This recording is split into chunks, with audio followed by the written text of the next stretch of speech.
大家好，我係潘姑娘。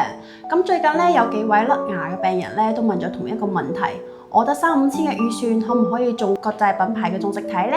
咁當然可以啦。今日咧推薦咗3款性價比比較高啲嘅植體，完全咧係可以滿足低預算種靚牙嘅需求。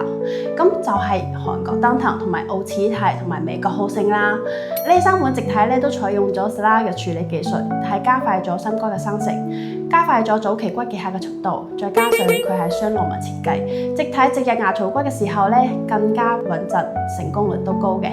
臨床數據顯示咧存活率嘅話都達到96%嘅。有啲病人咧都唔想等咁耐，想即剝即種，登騰好勝同樣可以滿足到你。當然啦，具體情況都係要睇個醫生先知，結合自身嘅口腔情況，同醫生充分溝通咗之後咧，選擇適合自己種植體嘅品牌。如果你想知道自己適合邊一款嘅話咧，可以留言俾我，我會第一時間回覆你哋㗎啦。